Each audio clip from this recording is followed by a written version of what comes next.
So, in die 100%. 1600s was daar 'n man gewees met die naam van John Bunyan. Daar's een van my helde. Ongelooflik, absoluut. Ag, mag ek net sê wat het hy gesê?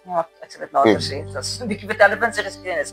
'n wonderlike mens met die minimum teologiese opleiding, het hy die diepste teologiese kennis gehad. God het dit aan hom geopenbaar. Insig deur God self geopenbaar. Dis reg. Wat was sy mission geweest? Wat was Ja, sy John missie? Bunyan was hy is gebore in 1628. Ja.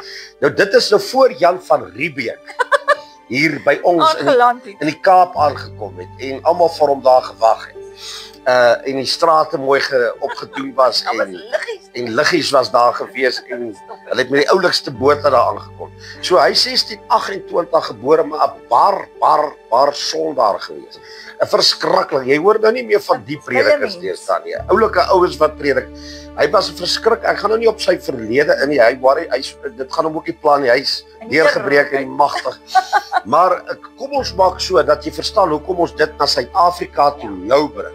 Die Anglikaanse kerk in Engeland was die staatskerk gewees. Hoor mooi. Staatskerk. Dit was die Anglikaanse kerk gewees. Nou, die Anglikaanse kerk het ten minste nog so 'n bietjie van 'n moment gehad waar hulle Christus heeltyd erken het. Jy gaan hoor hoekom ek dit sê, na ons saak toe nou hier. Absoluut. Nou praat ons hier van 1655 af waar die ding met John Bunyan begin ernstig raak. Nou daar was onder andere 'n klomp kerkgroepe, ek gaan een kerkgroep wat noem wat jy gaan mee assosieer by voor die Baptiste kerk.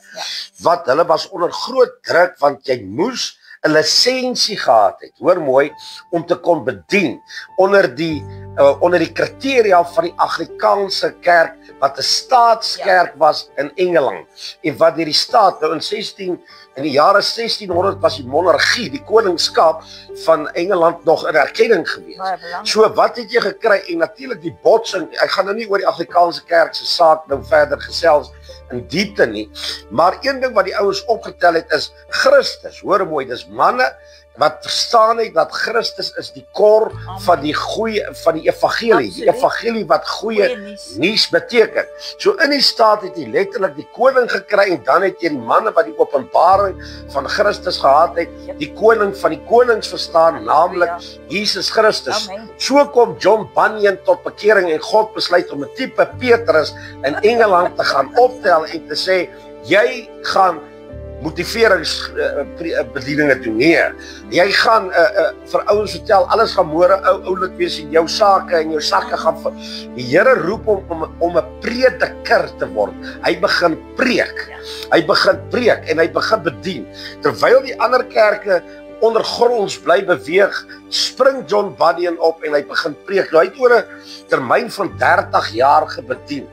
En jy gaan nou hoor hoekom John Bunyan genoem word in ons saak. En hy begin magtig preek. En hy begin preek oor Jesus Christus. Hy is nie gekoppel aan die monargie nie. Hy is nie gekoppel aan die Anglikaanse kerk nie. Is 'n vrye stelsel met 'n vrye oomblik. En die Here van die leerskare begin siele red by die hordes. Wat natuurlik die Anglikaanse kerk, die staat ten woede toe dryf. Nou hy is in Bedfordshire gebore. In Engeland. En dit was nie lank die raai waar sit John Bunyan. Nou ons is in Suid-Afrika nou, die staat is besig om te kyk na die kerk. En hulle is tans besig deur die CRL, ek bly nou dink aan die Liberty saak, Religious Liberty, maar die CRL is besig om te kyk hoe kan die kerk genasionaliseer word. Hier sit ons met ene wat klaar daar is. En terwyl hy bedien, word hy gearresteer en in sy 30 jaar in 'n omset van 12 jaar spandeer John Bunyan in die tronk. Hoor mooi, in Engeland, onder die Anglikaanse kerk, is John Bunyan nou vir 12 jaar in die tronk. Hy's in, dan sy uit, maar alles saam 12 jaar en elke keer as hy in die tronk is, dan begin hy skryf.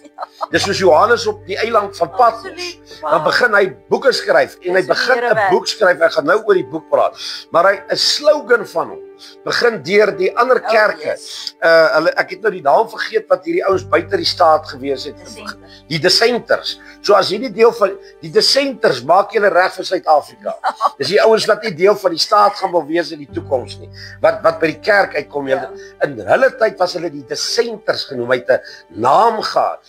John Bunyan preek, hulle vang hom en hy het 'n slogan gehad wat die dissenters begin gebruik, want hulle het begin braaf voel, hulle het begin reg voel vir die verkondiging van die evangelie.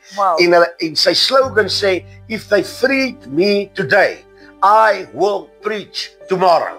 As hulle my vandag uit die tronk uit gooi en hulle sê jy kan gaan, môre staan ek op die sypaadjie en ek preek die gesonde evangelie van Jesus Christus.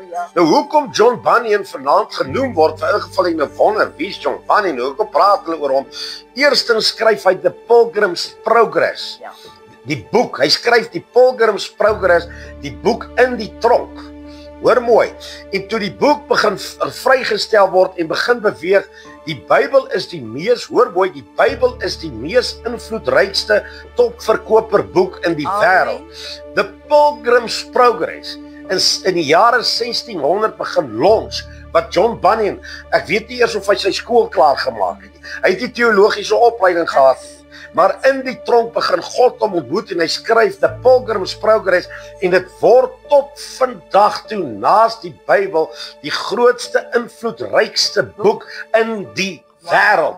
Tot in 2025, 3 eeue, dis al 3 eeue later wat hierdie dis al die tyd het geloop my skat. Dis al 4 eeue later en geen boek kan The Pilgrim's Progress oorvat. Hy het 'n invloedryke boek soos die Bybel geword wat God ontmoet John Bunyan in die tronk.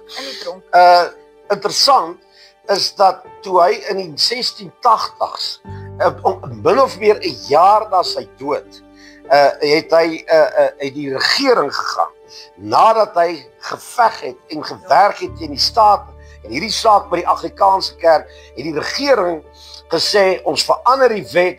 En vir die eerste keer, moontlik die eerste keer, is daar vryheid gewees om te kon bedien in die naam van Christus, irrelevant wat jou situasie is. Jy, met ander woorde, die dissenters kon preek. Die kerke kon oopmaak. En dinge kon gebeur natuurlik. Later het John Wesley hulle 'n magtige herlewing daar begin wat die Methodiste kerk aan die gang gesit het. Reg, so dis John, ek kan vir oor John Bunyan praat.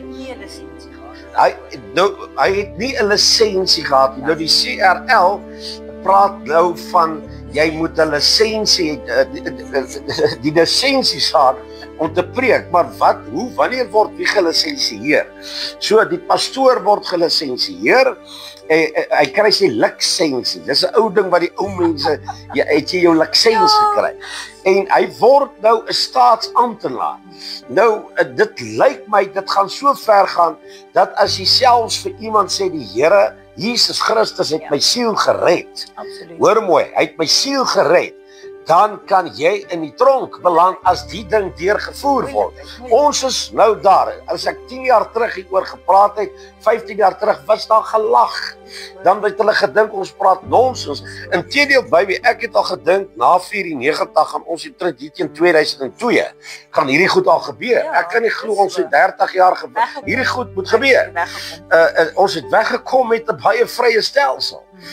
En dis hoekom ek weet die ding moet ek glo tensy die Here van die leerskare toetree, hierdie lyntjie genadig is dat dit nie gebeur nie, maar oorhoofs is die kans ongelooflik goed dat dit kan gebeur. Nou ek wil nie op hierdie held van my John Bunyan ek kan julle vertel oor The Shack. Die ouens wat The Shack geskryf het Bunyan se boek The Pilgrim's Progress toe hom klaar geskryf het hulle gesê ons gaan The Pilgrim's Progress bied. Ons gaan The Shack, die mees invloedrykste boek in die wêreld maak en hulle plan was om The Pilgrim's Progress van die rakke af te kry. En later het hulle die fliek ook gemaak oor The Shack. En nee, hulle kon dit nie regkry. Hulle vergeet dat daai ding vir 3 eeue al so hardloop en ja, jy kan nie teen 3 eeue veg nie. Jy moet eers 3 eeue wag. voordat hierdie ding gebeur en dames sê vir my so ruk terug, pastoor, het jy daai fliek van The Shack al gekyk? Het jy hom al gekyk? Ek sê van nee, ek hier dit lyk of ek nou 'n keuse gemaak het en ek moet hom kyk want ek gaan in die hel beland. En sy ja, ek het 'n probleem met my opvoeding. Want ek weet van hierdie manne se skrywe en die krag van God wat deur hierdie goed gewerk het.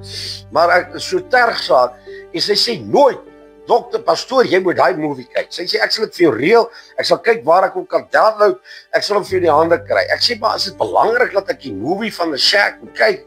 Sy sê, as jy hom nie gekyk het, het jy goed gemis. En ek kom agter ek is bietjie uit. Ek sê vir haar, ek gaan jou nederige vraag vra tot my redding. Ek is so bekommer. Ek kan die hemel mos nou misloop. Want ek ken die storie agter The Shack en met The Pilgrim's Progress. Ek sê vir my, het ek 'n kans as ek die boek gelees het van The Shack? Want ek het die boek gelees. Heerlikheid, maar sy sit vir my met sulke groot. Sy sê pastoor, by jy by die fliek kyk. Jy by die fliek kyk. Ja, ek gaan reël dat jy die fliek kyk. Ek sê vir mense, as jy die boek gelees het, het jy die groter prentjie gekry. Die movie gaan dit nie vir my kan doen. Maar net so 'n bietjie humor wat met my gebeur het met The Shack.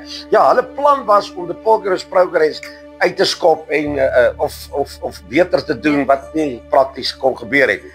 Maar dan het ons 'n opvolging. So ek gaan nou iets noem voor ons aangaan, baby. John Bunyan was in 'n, kom ons noem dit 'n Christelike land.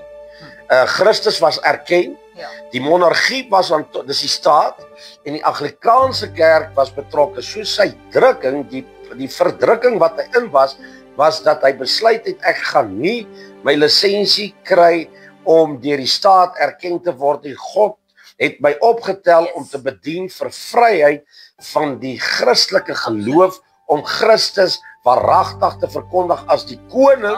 Onthou ons nou in Engeland, as die koning van die konings sonder 'n lisensie, en hy kry 'n omset van 12 jaar in een van daai tronke in daai tyd in Engeland van smarte. Natuurlik, die mooi boek word gebore.